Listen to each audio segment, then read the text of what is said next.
Bienvenue à vous dans cette nouvelle vidéo. Aujourd'hui, nous allons parler de la façon de voir les choses. En tant que drépano, des fois c'est très compliqué par rapport à la maladie et à ce que ça entraîne. Je suis Yann, je suis drépanocytaire hétérozygote, la forme la plus sévère, et je vais vous donner toutes les astuces que j'utilise pour avoir une bonne vie, pour éviter les crises, et comment faire pour arriver à avoir entre 2, 3, 4 ans sans être hospitalisé à cause de crises violentes. J'ai des petites crises, des petits moments de fatigue, mais ça ne m'empêche pas de continuer mon travail, d'avoir d'autres activités à côté. Donc aujourd'hui, je vais vous montrer de la façon dont on se perçoit.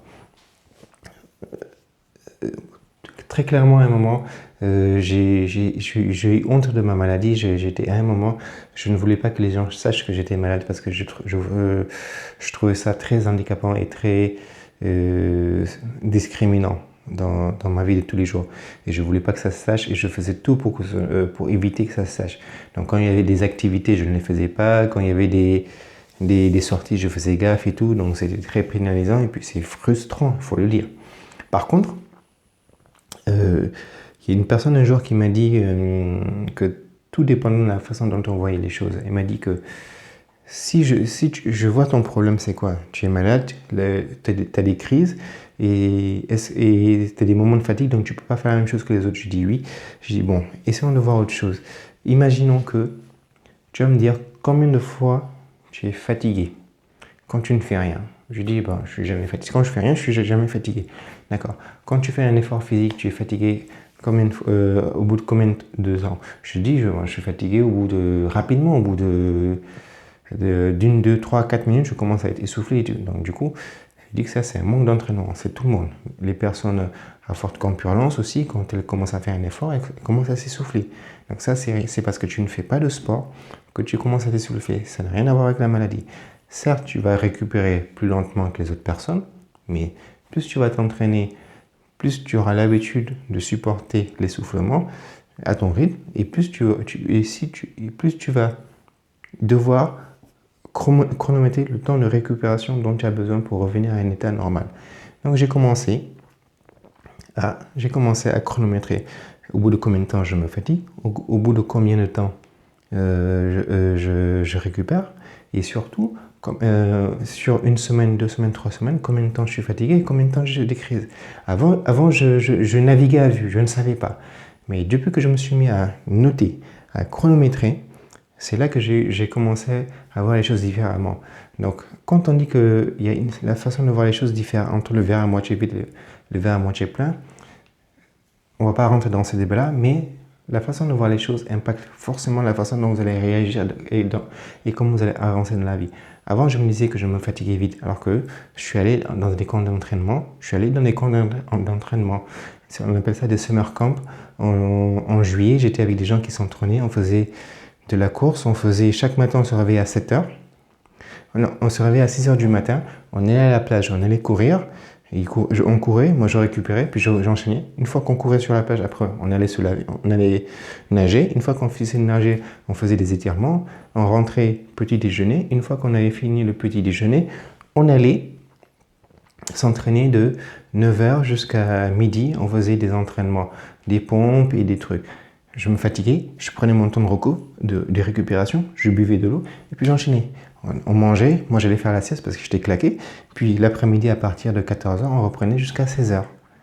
C'était de 16 h jusqu'à 18 h, on reprenait. Et une fois qu'on avait fini, on allait se laver, on passait un bon moment. Et ça, on a fait ça pendant une semaine. C'est des summer camps, ils appellent ça.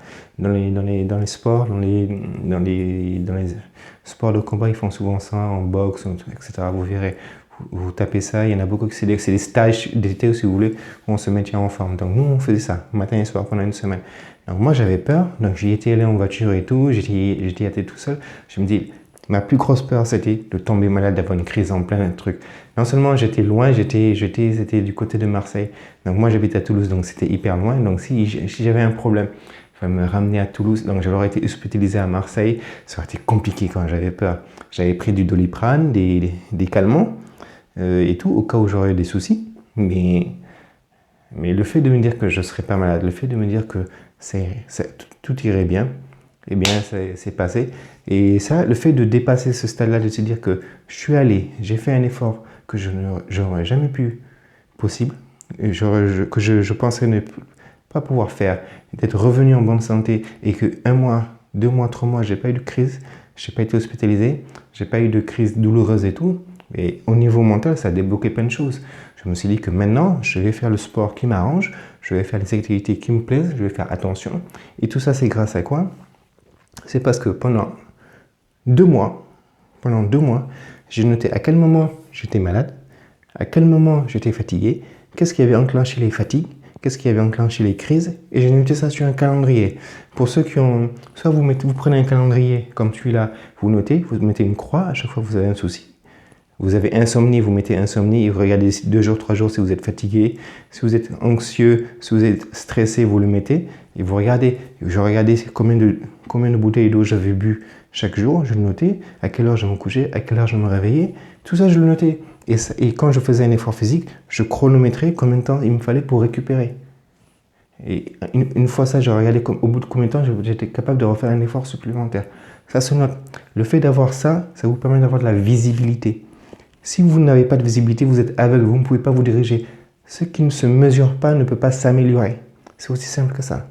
Donc, tenez un calendrier, notez quand est-ce que vous êtes malade, à cause de quoi, il y a eu quoi comme événement, et vous verrez que à partir de là, vous aurez un point de repère pour avancer et progresser. Et à chaque fois que vous aurez une difficulté, vous saurez que c'est dû à quoi, et vous pourrez mettre en place des actions pour améliorer ça. Donc, voici une petite vidéo, ou une petite vidéo, je ne sais pas. Mais voici comment j'ai commencé à mettre en place tout ce qui m'a permis d'espacer mes crises, d'avoir une meilleure hygiène de vie. Donc, au début, c'est relou, c'est clair et net. Mais pendant 2 mois, je me suis attaché, j'ai identifié tout ce qui était positif pour moi, tout ce qui était négatif pour moi, tout ce qui avait un impact sur moi et sur ma maladie. Je l'ai noté et à partir de là, j'ai répertorié. Donc, faites ça. Au moins, faites ça pendant les 2 premières semaines. Essayez. Ne notez pas tout en même temps. Commencez par l'eau, les heures de sommeil, ou bien, par exemple, l'activité physique, combien de temps vous avez du mal à récupérer, etc. Donc, faites les choses petit à petit, puis après, vous augmentez le nombre d'indicateurs que vous allez noter et vous allez suivre. Et puis voilà. Donc, prenez soin de vous. N'oubliez pas, ensemble, on est plus fort, on est des super drépano. Partagez si vous connaissez quelqu'un, si vous connaissez une seule personne qui est drépano, partagez cette vidéo. Une personne qui n'a pas le moral, partagez cette vidéo. Et puis, on ne sait jamais. Plus on sera nombreux, mieux ce sera facile et on pourra aussi combattre la maladie. La maladie, certes, il y a des médicaments, mais aussi il y a le mental qui joue.